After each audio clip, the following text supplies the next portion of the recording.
Literally would cuss you out, but then I would give you the shirt off my back. If I told you you were beautiful, would you date me on the regular? Tell me, would you? Well, baby, I've been around the world, but I ain't seen myself another girl like you. Hey guys, I'm Christy. And I'm Elon. Welcome back to Date the Nerd. Like always, make sure you like, comment, and subscribe. Today's video is something that I recently seen on Instagram and it really resonated with me, so we wanted to bring it to you guys. So tell them what we're going to talk about today, Mommy. Today we're going to ask the question, are you a good person or are you a nice person? Yes. And the reason we want to talk about it is because for a long time, I can speak personally, I thought they were the same thing. I thought they were just kind of like synonyms. Good, nice. Absolutely not. So for me, I feel like growing up, you can vouch for me, I was a people pleaser. I don't know why. I was just always super nice, overly nice, to the point where I was always getting the short end of the stick. And I would honestly say, like, these past couple months, I've been focusing more on being a good person. I think, this term is overused a lot, but setting boundaries. A lot of times when we set boundaries, we can't be nice when we're setting boundaries. Yeah. Setting boundaries requires saying no sometimes, and saying no doesn't always feel nice, especially to the person that you're saying no to, okay? But I would just give you an example of, honestly, I'm the kind of person, you know how I am. Mom, she's a Leo. Mom does no nonsense. No nonsense. My mom don't like that phony stuff. I don't like mince words. Stuff. And I would rather be, I'll take being a good person over being a nice person any day. I literally would cuss you out, but then I would give you the shirt off my back. And to me, that's what being a good person, but not always a nice person means. No. So tell me how you came to that revelation. And how has it changed your life now that you've identified yourself as a good person, but you realize that you don't have to be nice all the time? What's changed since you've come to that revelation? How did you get to the revelation, and what's changed in your life since then? A couple months back, I was realizing, I was like, I'm a good person. Why do I always feel like I get the short end of the stick? And then I realized, I said, because you let people take advantage of you. And then I started playing the whole victim card. Oh, nobody's gonna hear from me no more. That wasn't the solution to it. The solution was setting boundaries and standing on it. Because my problem that I always battled with was, I felt like me being a nice person is why I was like getting so many blessings. I feel like I'm very favored because how like good my heart is and how sweet I am. I can still do that with being a good person. And that's a period. So yeah. Because what would happen is people would like do things to me, ask me for favors, but then I feel some type of way when I couldn't come to them. But I had to start realizing that's my fault. That's my fault. I got to go harder for me than anybody else. Exactly. So I realized we teach people how to treat us. We teach them how to treat us. I realized being a nice person got me ran over. Being a nice person got me feeling like everybody was taking advantage of me. And it's like, I don't want to play the victim card no more. I don't want to, you know what I'm saying? I felt a lot of people could be like, I'm there for everybody. Nobody's there for me. I don't want to do that no more. So what I'm going to do now is I'm going to be a good person. I'm still going to be there for people.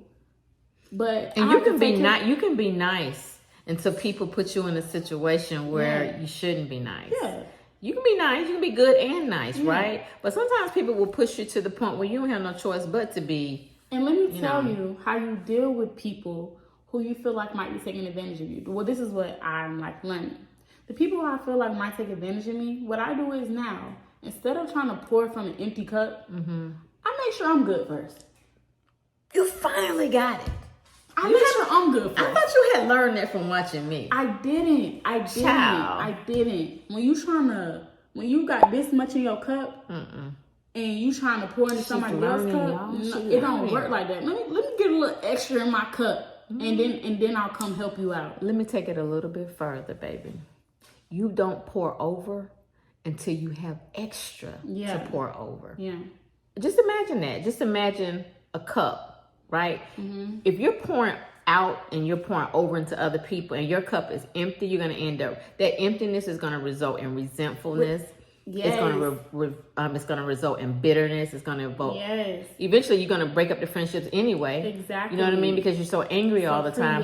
But if you pour over into people your excess. Remember that. Your excess. Like, you fill yourself up so much. You make yourself so happy. You practice so much self-care. You love yourself so much that whatever you give, it's just extra. It's just extra. It's just extra. You ain't even got to worry about it. And even because if they don't give it back in return, it's okay, because it was your extra. Because it was your extra. And that is the problem. And it's like, I want to take it a step further. I kind of was touching a little bit on friendships. I'm not going to lie, throughout the years or whatever. But I want to talk about relationships just a tad bit. It goes into that. You have to make sure you are one with yourself before you can enter somebody else's life, learn their schedule, learn their routine, learn what they like. Baby, you got to know what you like. My job is done. You got to know what you like. How you going to know what your man like if you don't even know what you like? You know what I'm saying? So I just say, learn yourself. Learn yourself. Really learn yourself. Y'all, come on. We're doing it. This is the year. We're in 2024. Learn yourself. Therefore, it will be easier for you to help others around you. You looking crazy trying to pour from an empty cup to all these people. Now you half-assing everything. Excuse my French. And what practices if you practice nothing else? If you don't want to do something, don't do it. Learn how to say no. The best form of self-care that you can give yourself is to know when to say no. Yes. When saying yes is a detriment to you, right? Yes.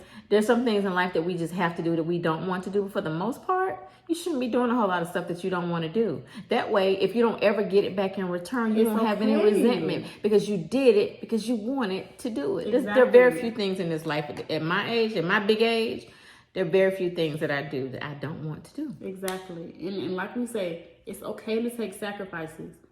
But take them sacrifices when you're at an okay point. We're not doing that in 2024. I'm so proud of you. You know what though? Honestly, you're gonna still be nice though. You know why? Because good people are naturally nice people, right? But good people who know how to set boundaries, they are never nice. They're never nice beyond their capacity to give. That's what I'm saying. Yeah. That was a word. Yeah. That was a word. An unintentional word. Those boundaries in everything you do. Stop letting your manager talk to you like that. There's so many jobs hiring. I don't know who needed to hear that. Stop letting your manager talk to you like that. And there you are. You're so beautiful. You're so beautiful as well. Yeah. So that's a word, right? And so that's one of the biggest things that I got out of watching that Cat Williams interview is he is an example of someone who is genuinely good on the inside, but it doesn't always resonate on the outside because he says whatever he wants to say and it ain't always nice. This man adopted 7 children and has raised them. Nice people who just doing it for the media, for Instagram, they not doing that, baby. But a good person, you have to be a good person to raise somebody else's child with no benefit from it. You didn't see all of the comments that people made. I'm talking about he didn't put these out. Random people, because whenever somebody comes in the media like this big interview or whatever, random people that he's just met on the streets were talking about him. Like, yeah, I met Cat Williams and he gave me this. Like literally hundreds and hundreds of people. It's crazy. That's what I'm saying. That's a good person. That's a good person. You can't fake that much goodness. Yeah. You just can't. Honestly, my mom is a good person, but she's not always a nice person. We talked about that. But I just want to resurface on it. Yeah, I think I'm a good example of that too. People Mom's think a great example of that. And you know what? Honestly, I am nice. Like you're not gonna meet too many people in the streets, but you know how I am. You know how I can get. I have a very bad temper. My mom has the RBF, a resting face. Therefore, she can't fake it. Do I have a resting bitch? Do you? It's a real thing. Like when I tell you, I've seen my mom vibe check. Y'all, my age group, y'all know. I've seen my mom be around people not really feeling their aura, and she's just kind of like, when are we leaving? Me? Me? I've never done that. I can fake it a little bit. I can fake it a little bit. I try fake. I can't fake. I can't even fake it. But mommy, how do you know when you need to set a boundary with somebody? How do you know when it's like, okay, I love them, so I am sacrificing for them until they might be using me and I need to set a boundary? Because I struggle with that. So how do you know?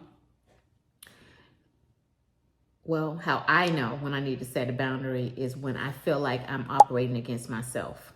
It's a feeling. It is a feeling. When you do something and 9 times out of 10, it's something you don't want to do. Yeah. Think about it. Like, there are a lot of things in life that are unpleasant, but we do them. Like, there's certain people, like I might be tired of something, but there's just certain people, like my kids and my man, I'm showing up for them no matter how tired I am, no matter what, right? But there's some things in life that we do. It just makes us have this churning on the inside of us, and it just that means you're operating against your true self. You're operating against your own spirit, and those are the times when you need to reevaluate your yes. You need to reevaluate your yes and ask yourself, is this yes worth it? Like, my yes is, honestly, let me tell you something else too, because this plays into being good and being nice and setting boundaries or whatever, right? It is so important in life, and I got this from Warren Buffett. It is so important in life to make sure that you manage your no's. You got to manage your no's, right? And you got to honestly say no way more often than you say yes. Let me tell you why. Because saying no to things that just add no value to your life, things that don't add any value to your spirit, things that make you feel horrible, saying no to those things gives you so many more opportunities to say yes to the things that really matter. I really like that. I like that. More opportunities to say yes to the things that truly, truly matter. So that's why you have to manage your no's. And when you manage your no's, guess what? You won't always be called the nice guy or the nice girl when you manage those no's. Speaking from the nice girl, it's draining. It's draining being the first person that people call on. It's draining. I'm not gonna lie. I'm okay whenever I can call that person as well, but it's draining being the first person that everyone asks for things. And whenever you're in a tough predicament, you feel like you can't really ask nobody. Except for, like, of course, like my mom, my dad, my real close ones. But as far as them other stragglers, stop putting your life on the line for people who would not do the same for you. Stop crossing rivers and oceans for people who wouldn't even step over a puddle for you. Look at you. Please. Thank God you learned this at such a young age. It's going to save you a lot of heartache and disappointment in this life. You know why? Yeah. Because disappointment and heartache happens in that gap between expectation and reality. Okay? You see what I'm saying? We expect people to be a certain way, to do certain things or whatever, right? When often they're just simply not capable of giving us what we give them. But if you just manage your expectations, right? Manage your expectations, manage what you're going to give back in return to people, then it'll cut down on some of that resentment and some of that disappointment. I really like that. For sure. We hope you guys enjoyed. Like always, make sure you like, comment, and subscribe. We'll see you later, guys. See you later. Set boundaries. Say no. Say no.